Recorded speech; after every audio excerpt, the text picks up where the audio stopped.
Muchas gracias. Buenas tardes y, bueno, a pesar de todo este currículo, me voy a referir solo al último aspecto, al tema de la mediación, porque, de hecho, aunque llevo poco tiempo de abogado, llevo 1 año y medio, estoy compaginando mi profesión de abogado con la de mediador y como se ha visto por el currículum, después de haber pasado por fiscal, juez, abogado y mediador, me quedo con esta última. O sea, pienso jubilarme de mediador porque creo que es la profesión que más satisfacciones da, porque consiste en pacificar un conflicto, arreglarlo con satisfacción de las dos partes, cosa que no ocurre con ningún otro de los profesiones del ámbito jurídico. Y quizás sea completamente distinto a todo lo que han estado viendo esta mañana en una jornada tan intensa, y por la hora que es, pues a lo mejor viene bien cambiar un poco de tema o cambiar completamente de tema e intentar, dentro de mi labor, difundir algo que todavía está muy al inicio, la ley de mediación, la ley 5/2012, aunque lleva ya más de 2 años en materia civil y mercantil, todavía no es una realidad práctica en la que podamos ver que se está utilizando habitualmente. Se conoce históricamente, o por lo menos en unos años más atrás, la mediación familiar, algún tema de mediación penal, pero realmente lo que es mediación civil y mercantil, y por lo tanto lo que estaría directamente relacionado con los temas que se están tratando aquí, con un aspecto de los conflictos que se ven en los juzgados, pues realmente todavía no tiene una realidad práctica. Es muy difícil saber cuántos conflictos judiciales están afectados en los que tengan incidencia, digamos, los conflictos entre el catastro, la propiedad, etcétera. Las bases de datos no nos suelen dar ese tipo de, digamos, la estadística del Consejo, lo que da es tipo de procedimientos, media duración de los procedimientos, pero no nos suele dar los datos para decir cuántas demandas se presentan en España que se refieran a acciones declarativas del dominio, reivindicatorias, algún tipo de, o protectorias de la posesión, etcétera, que puedan darnos una idea de cuántos conflictos jurídicos se producen en este ámbito de las discordancias del catastro, el registro y la realidad. Sí se puede ver en el índice de la base de datos oficial del Consejo General del Poder Judicial, que es la base del CENDOG. Podemos poner acción declarativa de dominio o acción reivindicatoria y nos salen de audiencias. Estamos hablando de audiencias provinciales, por lo tanto en juzgados es muy difícil porque no están todas, pero ya audiencias nos puede dar un índice. En 2013, por ejemplo, hay 1.137 asuntos en audiencias provinciales que se refieran a acción reivindicatoria. O de acción declarativa del dominio, 576 sentencias de audiencias provinciales que se refieran a las declarativas de dominio. Es decir, estamos hablando de unos 1.700 asuntos en apelación, es decir, hay un porcentaje muy importante que no llega a apelación, mucho más después de las famosas tasas que han limitado el acceso a la segunda instancia, sobre todo a la segunda instancia, y por lo tanto tenemos que estar hablando de un número bastante importante, que podría ser pues, 10.000 asuntos o aproximadamente. Es muy difícil de calcular, pero si hay 1.700 en la segunda instancia es previsible, y estoy refiriéndome solo a 2 tipos de acciones y no estoy metiendo tampoco el ámbito de lo contencioso administrativo, que en la ponencia anterior hemos visto que también tiene una importancia y una incidencia, incluso la profesión de topógrafo como perito. Y por lo tanto, en todo este ámbito se produce un fenómeno que es habitual en determinado tipo de procesos, que normalmente lo que se está discutiendo es una dificultad en la identificación de la propiedad. De hecho, hay una de las ponencias, me parece, de hoy es identifica la propiedad y tendrás el derecho. Creo que es uno de los conflictos fundamentales. Al final se convierte en la prueba pericial, se convierte en una prueba esencial en el procedimiento. ¿Y cuál es la ventaja, y por lo que yo voy a hablar aquí de la mediación? Es que mientras estemos en un proceso judicial o incluso en el arbitraje, depende de un tercero, la decisión depende de un tercero. Incluso muchas veces no depende ni siquiera del juez, sino, como digo, del perito, porque lo que se ha visto hace un momento de lo que pedía por parte del juez, no es el juez el que lo pide, sino que es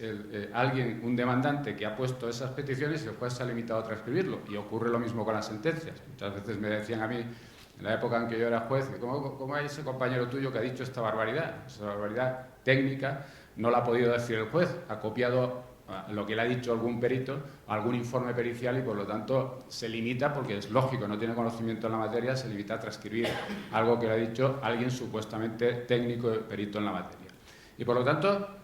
el que dependa de un tercero tiene unas connotaciones muy curiosas. En Estados Unidos se estudia, hay una cátedra en Harvard que se llama Psicología de la Decisión. En Estados Unidos llevan mucho tiempo estudiando por qué se toman las decisiones, por qué toman las decisiones los jueces, por qué toman las decisiones los jurados. Y hay un libro famoso de un juez inglés que se titula El desayuno de los jueces, que viene a decir medio en broma que depende de lo que desayune el juez, decide de una forma o de otra.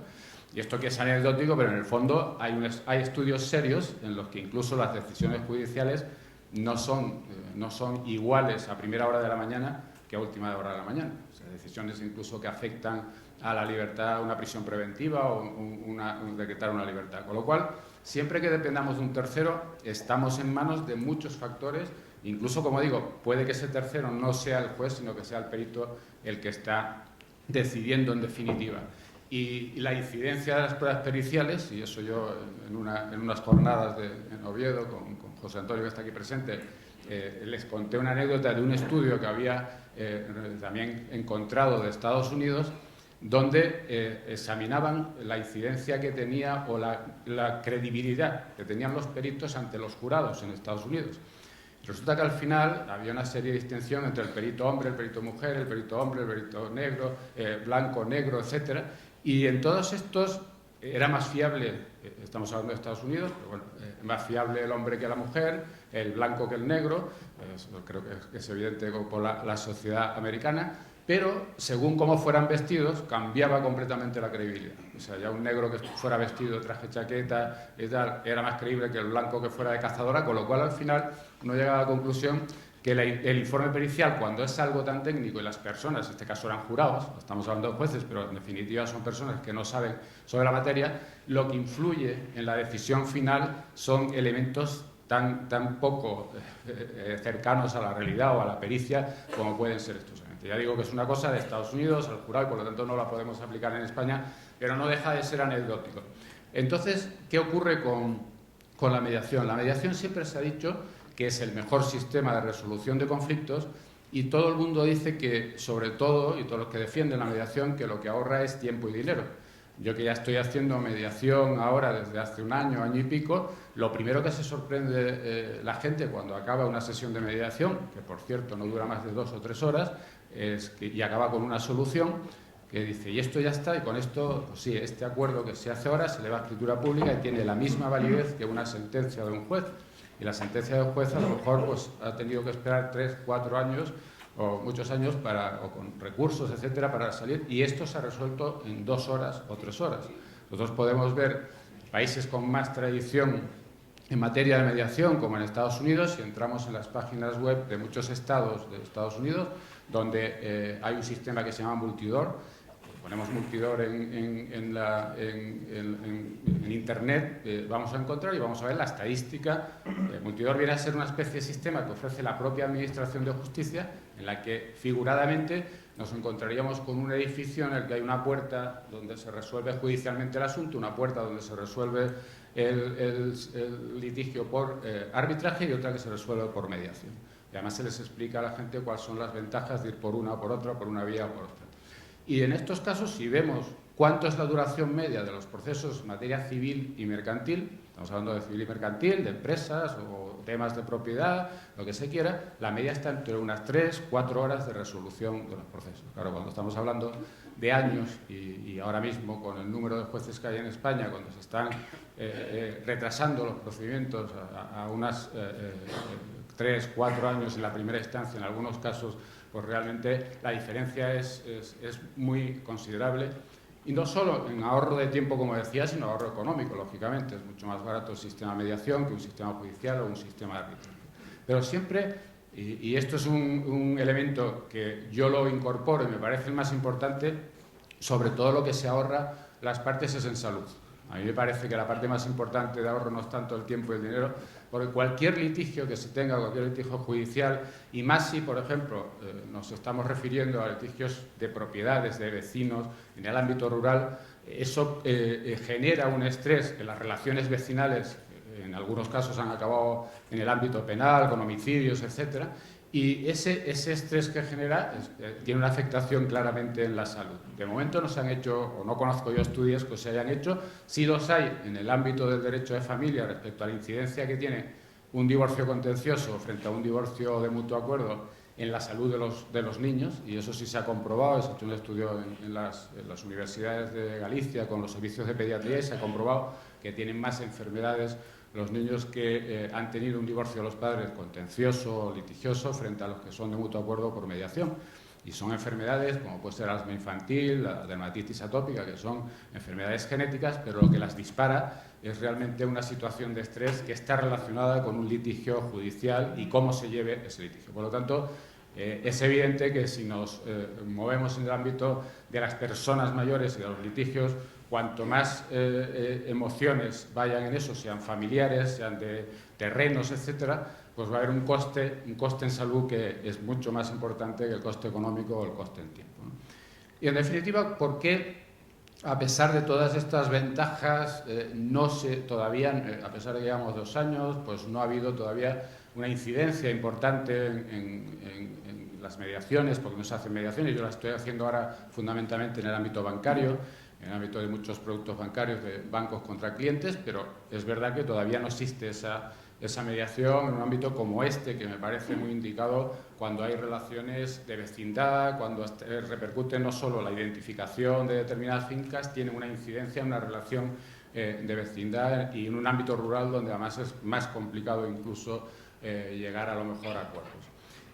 Se dice que es un tema de cultura muchas veces. En Inglaterra la equivalente a la ley nuestra del 2012, hubo una ley muy parecida en el año 1999 en Inglaterra y Gales, y a los 2 años se hizo una estadística y había bajado el 60% la litigiosidad. O sea, en 10 años se habían reducido los litigios en un 60%, quedando, por otra parte, teniendo un efecto colateral muy importante, que era que los jueces se les había descargado de trabajo y por lo tanto podían reducir mucho sus tiempos de respuesta, y no solo el tiempo, sino dar una respuesta de mucha más calidad, más estudiado a fondo los asuntos, que es sobre todo lo que le importa mucho más al ciudadano. Y por lo tanto, y mucha gente cuando se le da esos datos dice: hombre, nosotros estamos en España hay una cultura muy distinta y por lo tanto eso es imposible. Y sin embargo, yo creo que la cultura, estos cambios de cultura o estas diferencias culturales cada vez son menores, cada vez por la globalización pues son menores, y sí es verdad que en el ámbito en el que interesa, sobre todo en esta jornada, lo que serían los litigios sobre la propiedad, que es fundamentalmente en ámbitos rústicos, sí es verdad que se da mucha mayor dificultad para conseguir acuerdos, o que la cultura es más difícil de cambiar en un ámbito rústico que en un ámbito de una gran ciudad. Eso se nota si vemos las estadísticas del Consejo General del Poder Judicial respecto a mutuos acuerdos, divorcios de mutuo acuerdo, divorcios contenciosos, que puede ser un índice con carácter general. Podemos comprobar que Cataluña es la comunidad de España donde más mutuos acuerdos hay, y donde menos hay es en Andalucía o en Canarias. Ahí vemos que hay un ámbito cultural importante, una diferencia muy grande, pero si vamos, por ejemplo, a Andalucía, que es donde más contenciosos o más divorcios conflictivos hay, y vamos a las capitales, las ciudades frente a los pueblos, vamos a ver una diferencia muy importante. En las ciudades, en Málaga capital, pues los mutuos acuerdos son un 60 o 70%, y sin embargo en pueblos, y a medida que son más pequeños los pueblos, pues hay un ámbito de divorcios contenciosos, un ámbito del 60-70%, o sea, completamente opuesto a las grandes ciudades. Por lo tanto, es más complicado, y por mi experiencia también en el ámbito judicial, cuando yo intentaba la conciliación judicial, que es una modalidad también de mediación, me encontraba con que era mucho más difícil encontrar acuerdos cuando se trataba de conflictos de fincas, de vecinos, donde había habido a lo mejor incluso pues, algunos antepasados donde había habido conflictos de tipo penal, de agresiones, etc. Pero así todo es posible, y de hecho yo llegué a conseguir algunos acuerdos que parecían increíbles, acuerdos donde litigios sobre la propiedad de años, sobre temas conflictivos de vecindad, se resolvían en muy poco tiempo, como decía, en 1 o 2 horas, y realmente eso suponía una pacificación de un conflicto que muchas veces, como digo, acaba con graves consecuencias. Por lo tanto, el cambio de cultura yo creo que no es uno de los problemas fundamentales, que cada vez es más fácil cambiarla, y por lo tanto me parece que sería una salida muy importante o una forma de resolver estos conflictos a través a través de la mediación. ¿Cuáles son los otros obstáculos? Como digo, el primero sería esta falta de, este cambio de cultura o falta de difusión, en todo caso, que no se conoce todavía, la gente no lo sabe realmente lo que es la mediación, se confunde a veces con el arbitraje, no tiene que ver, se confunde con la negociación. La mediación simplemente es un acuerdo al que llegan las dos partes ayudados por un mediador, por un tercero neutral, que no va, es imparcial y por lo tanto lo que trata es de conseguir soluciones, enfocar la conversación o el diálogo entre las partes para que se consiga un determinado resultado que va a ser favorable para las dos partes. Y ahí se ahorraría pues, un montón de litigios, de conflictos en ámbito de la propiedad. También es muy importante, para que tenga una cierta incidencia y tenga éxito la mediación, otros factores. Por una parte, que los mediadores, haya una buena calidad de los mediadores, eso, sobre todo cuando se está empezando una ley, es fundamental. Se ha discutido mucho cuántas horas de formación tiene que tener un mediador, pues las universidades querían que fueran 300 horas, pues los másteres son más rentables si son 300 horas que 100, finalmente quedó en 100 horas la formación del mediador, pero realmente la formación del mediador, el buen mediador es una persona que tenga cualidades naturales para ello. Y hay personas que, aunque les pongas 300 o 400 horas de formación, nunca van a ser buenos mediadores, y personas que sin una sola hora de formación pues tienen una capacidad natural para conseguir acuerdos entre las partes o para convencer a las partes que lo resuelvan pacíficamente sus conflictos. Por lo tanto, es un elemento fundamental también de éxito. Y por último, también muy importante, es la colaboración o el papel de dos profesionales que son esenciales en esto, que son los jueces y los abogados. Los jueces, porque aunque la ley no ha optado porque sea el juez el que haga la mediación judicial o conciliación, como se llama más técnicamente, sino que el juez se limite a derivar a las partes cuando tiene un conflicto, a convencer a las partes para que vayan un mediador, de momento no se hace mucho. Supongo que cuando los jueces vean que un compañero deriva a mediación un porcentaje de asuntos y le vienen resueltos y se ahorra trabajo, pues los demás seguramente se volverán rápidamente partidarios de la mediación y derivarán mucho más porque repercute en su propio trabajo personal. Pero los abogados me parece clave en el asunto. Los abogados sí que son los que tienen que tomar la iniciativa. Sigue existiendo una creencia muy contraria a resolver los temas por mediación. Pensar que la mediación es algo que va contra el trabajo de los abogados, cuando no es así, porque parece que el resolverlo tan pronto pues es una merma de ingresos, y realmente simplemente, como le digo yo a muchos compañeros, basta con hacer pues una especie de cálculo del tiempo de dedicación de un asunto que ha terminado por mediación, aunque se cobre menos si lo comparamos con el tiempo de dedicación en un asunto que ha terminado por sentencia, con recurso, etcétera, para comprobar que no solo no es verdad lo que digo, sino que es mucho más rentable resolver un asunto por mediación, mucho más, porque además, sobre todo, porque ese cliente al que le has resuelto un conflicto en muy poco tiempo, en semanas probablemente, y con un menor coste, es un cliente que siempre va a ser un cliente fiel a ese despacho, mientras que incluso ganando el pleito, ese cliente puede haber quedado insatisfecho. La famosa maldición gitana de tengas pleitos y los ganes, es que los ganes. O sea, que es un tema de decir, la maldición es ganar el pleito. O sea, que ya imaginaos lo que puede ser perderlo, pero incluso en el caso de ganar un pleito por toda la tardanza, porque lo que supone, muchas veces no genera una satisfacción del cliente, y por lo tanto, en ese sentido, creo que eso lo deben valorar también los abogados. Finalmente, ya para terminar, porque creo que puede tener algunas incidencias que todavía no sabemos, pero como también hay registradores, notarios en esta jornada, el acuerdo de mediación, como decía al principio, una vez que se eleva a escritura pública, es un acuerdo que es ejecutivo, es decir, es un documento ejecutivo como sería una sentencia. Entonces habrá que ver en algunos casos las consecuencias que puede tener de cara a la inscripción en el registro, la modificación de las inscripciones registrales, algunos acuerdos. Es decir, un acuerdo entre dos vecinos en el que lleguen y provoquen una modificación de la inscripción registral, cuando en ese acuerdo solo ha habido dos partes y no ha habido otros colindantes, ¿qué efectos tiene? Vamos a ver en el futuro, porque eso puede tener algunas consecuencias que de momento todavía, como digo que no hay práctica en este campo, o muy pocos asuntos en los que se haya resuelto, todavía no se están planteando, pero sin duda se abre algunas incógnitas de futuro que van a ser muy interesantes. Muchas gracias.